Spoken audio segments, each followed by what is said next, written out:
Here we go. So can you guys see the slide? Is it big now? Yes. All right, great. All right, so I want to welcome everybody to our spring 2023 coaches meeting. Thank you for showing up, and I really appreciate your enthusiasm. It's the people that makes our organization great, and especially our coaches. I'm clicking on next here for the next slide.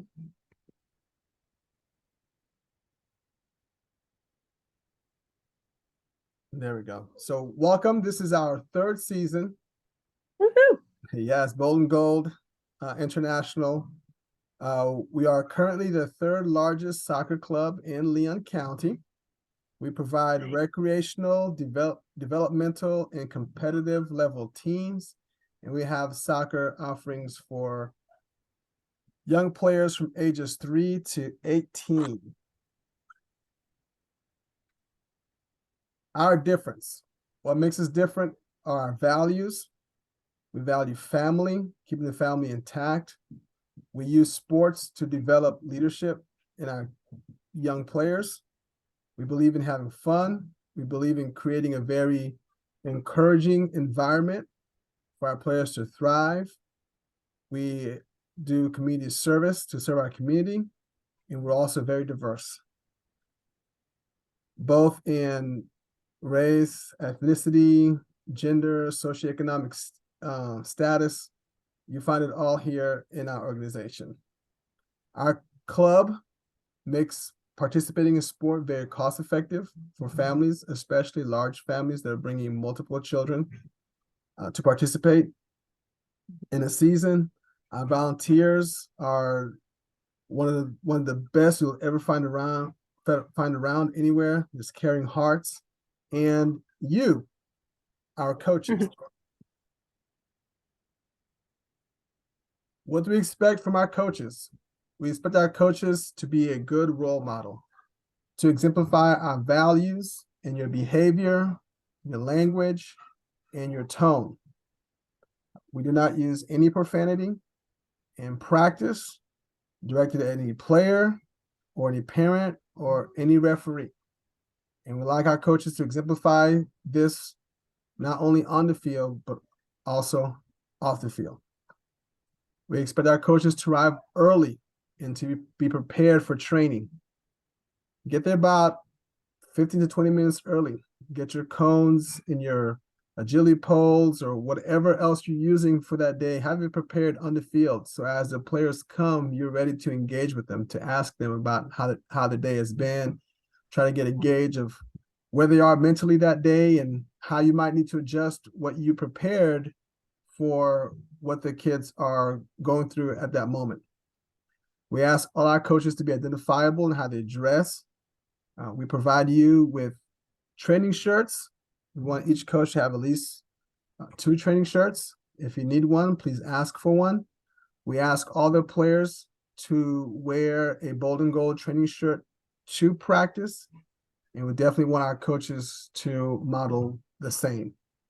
We expect our coaches to communicate with their players and their parents and other coaches. We want our coaches to be proactive about it. If you think something's going on, be proactive to initiate the conversation.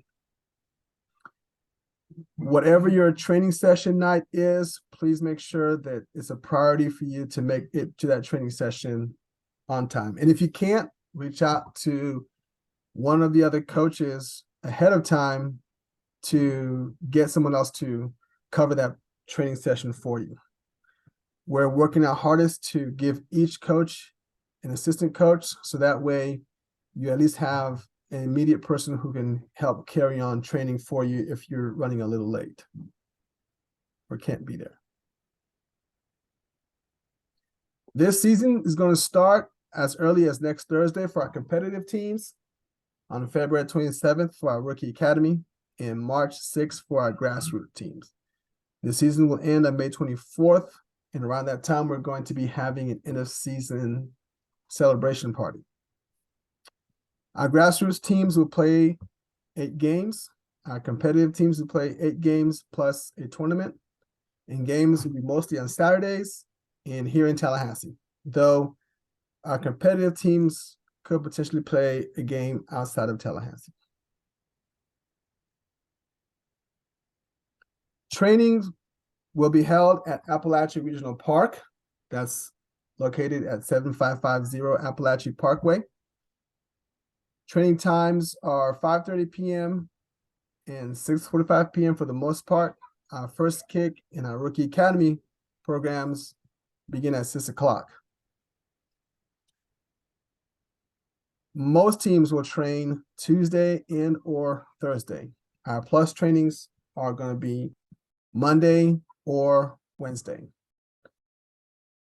Because it rains sometimes and Appalachia Regional Park is usually the first field to not be available when it rains, we will have some teams train at Tom Brown Park on days when Appalachia Regional is closed. You'll get that communication from me whenever that field is closed and we plan to move fields. Training objectives. We want our training sessions, to be energetic, encouraging, and focused. We want the players to leave feeling challenged yet successful. So the way you design your activities should push the players to a level of being uncomfortable. However, they need to leave feeling a sense of success. If they're not feeling success, they're going to feel defeated. However, if it's too easy, they're not feeling challenged and they're not feeling like they're growing. We want the practices to have lots of touches, less talking, lots of touches. Try to schedule your activity so where it's continuous. By continuous, I mean you don't have to stop the activity. It can keep going, and keep going. You want your coaching points to be 1 to 3 word coaching points. And instead of telling a player, hey, Brett, why don't you run around and do an overlap and call for Susie to pass you the ball? Just say overlap. And your short coaching points, you want to say it over and over again. And the type of behavior you want your players to exhibit, you want them to practice that over and over again. So lots of touches, lots of repetition during your training sessions.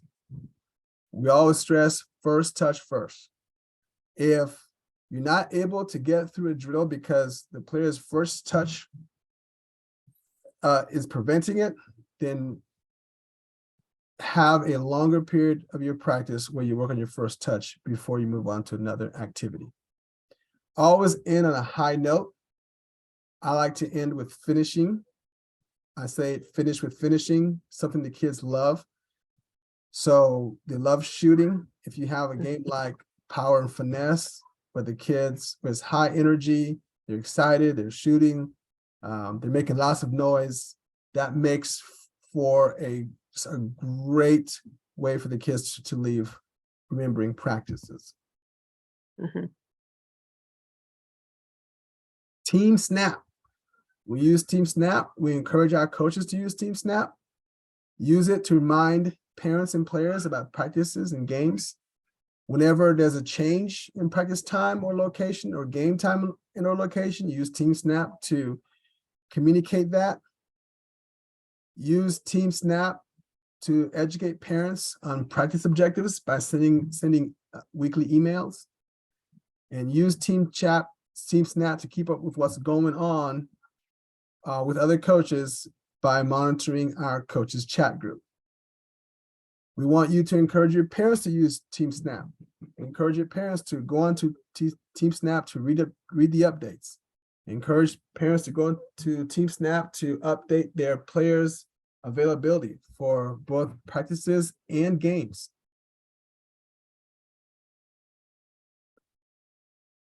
And get help. You can't do it by yourself. So you want to get a team parent who will help you with some of the administrative stuff during practices. Let us know what your equipment needs are. Do you need more cones, more balls, more agility poles? Let us know what your equipment needs are. Communicate with us on the coaches chat group. If you're having questions or you're struggling with a part of your practice, use a coaches chat group to ask questions and let other coaches share with you things that are working for them. If we put on a coaches clinic, we invite you to attend. This is where we learn and grow as coaches. And ask us about opportunities to increase your certification in licensing as a coach. And lastly, we break all our huddles. Be bold, be gold. The way we do it, the kids gather together. One leader will sound off, be bold, and everyone else will respond in unison, real loudly, be gold. Now, you're welcome to and I've seen teams do it where they've kind of add a little extra to it, but we want all our teams to be using the be bold, be gold in their huddle break, even if you modify it a little bit. And so to end our session today, we're going to do as coaches. I'll be the leader. I'll say be bold, and we all else will respond with be gold. So be bold.